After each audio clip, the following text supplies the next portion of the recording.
वो तारीख थी 16 दिसंबर 1971 और घटना थी बांग्लादेश की मुक्ति की। इस दिन पूर्वी पाकिस्तान भारत के सहयोग से पश्चिमी पाकिस्तान के अत्याचारों, उसके शोषण और सियासी तिरस्कारों से हमेशा हमेशा के लिए आजाद हो गया और दुनिया के नक्शे पर एक नए मुल्क बांग्लादेश का जन्म हुआ।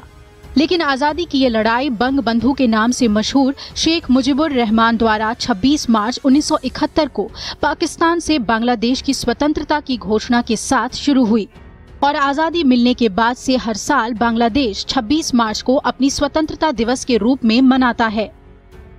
दरअसल 1947 तक भारत, पाकिस्तान और बांग्लादेश भौगोलिक, राजनीतिक और सांस्कृतिक तौर पर एक राष्ट्र थे।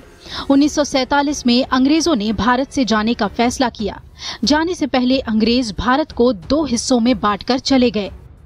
बंटवारे के बाद 2 देश बने, भारत और पाकिस्तान। पाकिस्तान का जन्म धर्म के आधार पर हुआ, लेकिन धर्म पाकिस्तान को लंबे अरसे तक बांधकर नहीं रख सका। तब मौजूदा पाकिस्तान पश्चिमी पाकिस्तान था और आज का बांग्लादेश पूर्वी पाकिस्तान। आजादी के कुछ साल बाद ही पंजाबी प्रभुत्व और पश्चिमी पाकिस्तान के दबदबे के खिलाफ पूर्वी हिस्से में असंतोष पनपने लगा। पाकिस्तान के जन्म के साथ ही पश्चिमी पाकिस्तान द्वारा पूर्वी पाकिस्तान यानी बांग्लादेश के साथ भेदभाव शुरू हो गया।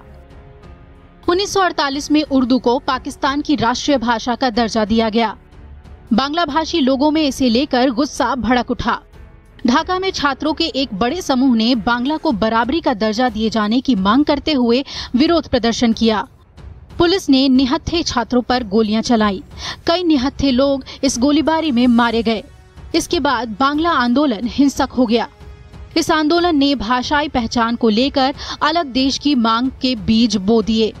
इस आंदोलन ने बंगाली राष्ट्रीय अस्मिता को जन्म दिया और फिर शुरू हुई अलग राष्ट्र बनाने की मांग।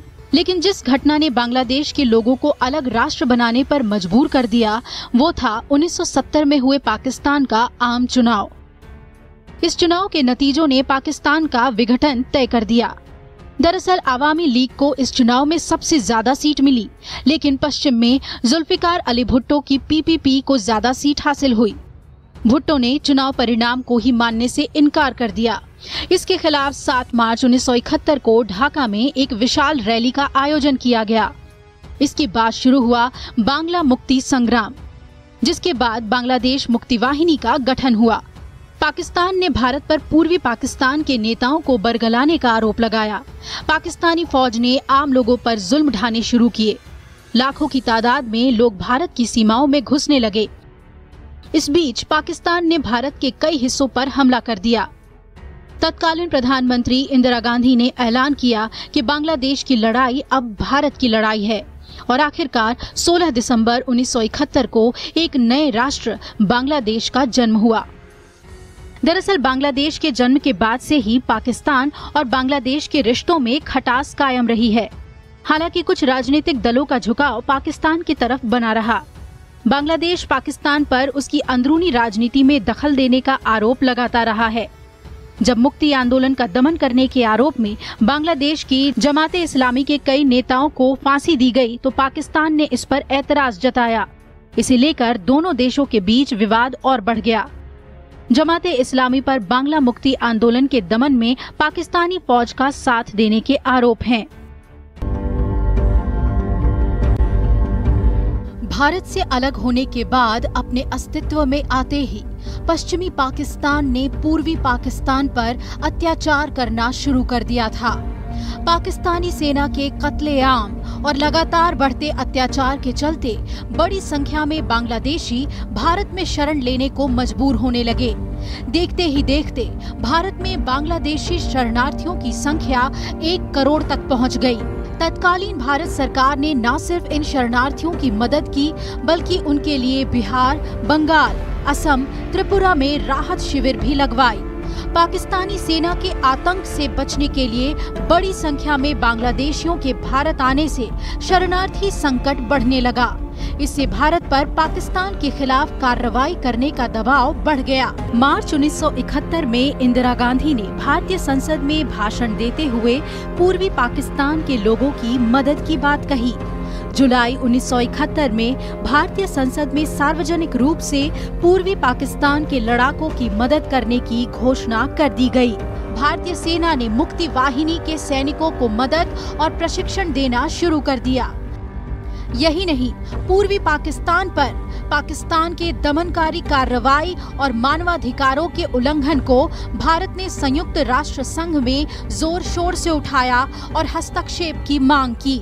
हालांकि कई देश इसके खिलाफ थे, लेकिन भारत ने फिर भी बांग्लादेश की मदद की।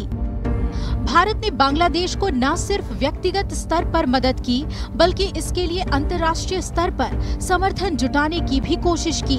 तत्कालीन प्रधानमंत्री इंदिरा गांधी ने अमेरिका समेत कई देशों का दौरा कर पाकिस्तानी सेना द्वारा बांग्लादेश में किए जा रहे जुल्म और नरसंहार के बारे में बताया। हालांकि अमेरिका ने तब भारत की मांगों को मानने और पाकिस्तान को रोकने के लिए कोई ठोस उपाय नहीं किया।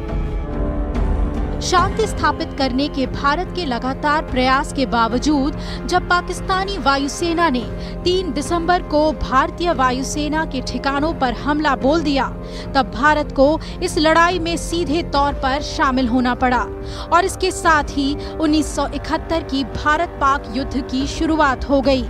मेरा इरादा तो था कि जब लड़ाई करना है तो वेस्टर्न में भी करूंगा, ईस्टर्न में भी करूंगा, मगर पॉलिटिकली मेरे ऊपर एक असर पड़ी कि अब ये मुझे प्राइम मिनिस्टर का कि हमने क्या कहा था, पाकिस्तान के साथ हमारा कोई झगड़ा नहीं है, हमारे वहाँ 10 लाख रेफ्यूजीज आए हैं, हम कंडीशन मांगते हैं कि ये वापस जाए। अब प्राइम मिनिस्टर ने मुझे कहा कि जो तू अभी वेस्ट पाकिस्तान में भी हमला करेगा तो कोई मानेगा नहीं, सब कहेंगे कि बस हिंदुस्तान का इरादा था पाकिस्तान को बर्बाद करने का। तो जो मेरा प्लान था अंदर जाने का, अटैक करने का वेस्ट में, वो लास्ट फ्यू डेज में वो चेंज कर दिया कि डिफेंस पे हो गए।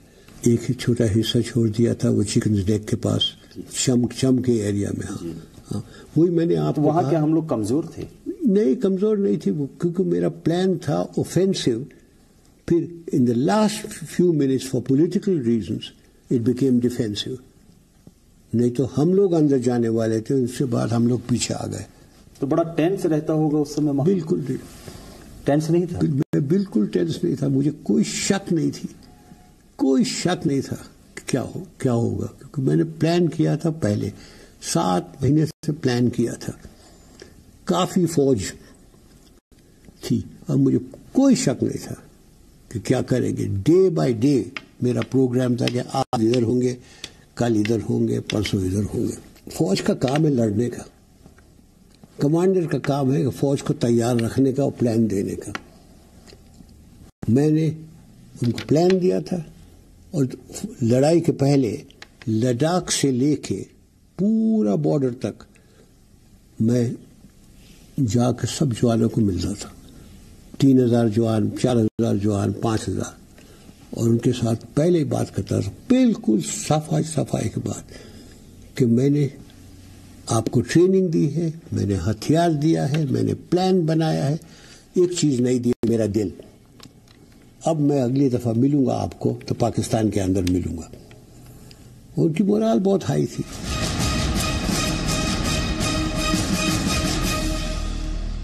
ओह, तकरीबन 10-11 दिन के बाद मैं बिल्कुल मेरे मन में कोई शक नहीं था कि अभी लड़ेंगे, सरेंडर करेंगे।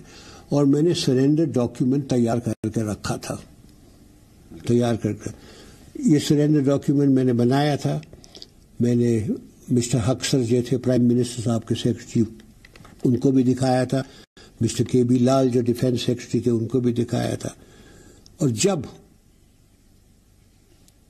बिल्कुल अंत में हो गया, उस वक्त मैंने ये सरेंडर डॉक्यूमेंट टेलीफोन पे ईस्टर्न आर्मी के चीफ ऑफ स्टाफ को डिक्टेट किया और मैंने कहा ये 4 कॉपी बनाओ इसकी,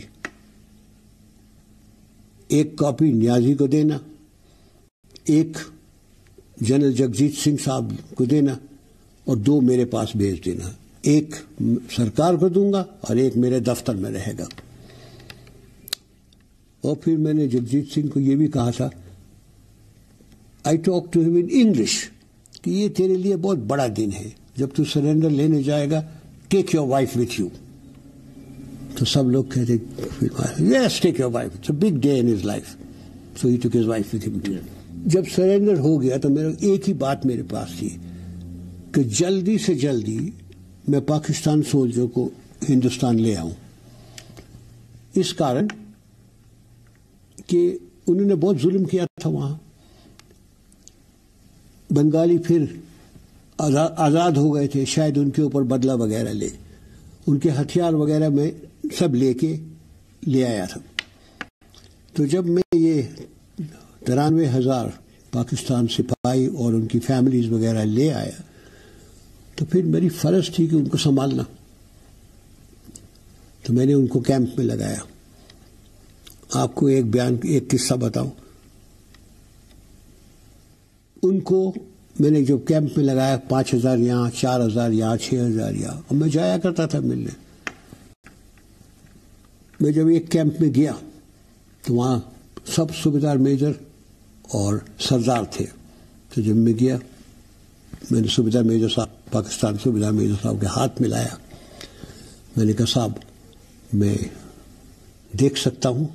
आप कहते, साहब देखे। और वही सवाल हमेशा जो मेरे जानों से पूछता हूं, वही पूछा कि साहब पलंग में खटमल तो नहीं है? कि नहीं साहब। मच्छरदानी है? मच्छरदानी, हाँ साहब। मैं लंगर में जा सकता हूँ? लंगर में गया, वो जवान रोटी कूट रहा था जैसे अपने करते, उससे मैं खाना टेस्ट कर सकता हूँ। फिर लेटरीन में गया, वहाँ पाकिस्तानी काम करता था, मैंने हाथ मिलाया, उसने इनकार किया कि मेरे साथ हाथ भी नहीं मिलाएगा। तो उसने हाथ मिलाया। जब हम वापस आ गए तो वो सूबेदार मेजर साहब मुझे कहते हैं कि हजूर आप गुस्ताखी माफ करेंगे? मैं कहा, आप सूबेदार मेजर साहब हैं, जो मर्जी है कहें। कहते, अब हमें मालूम हो गई साहब कि आपकी फौज क्यों जीती है। आप आए, आपने हमसे पूछा खाना ठीक है, खटमल तो नहीं है, मच्छरदानी है वगैरह, के साथ भी आपने हाथ मिला। हमारे साहब लोग ऐसा नहीं करते, वो अपने आप को नवाबजादे समझते हैं।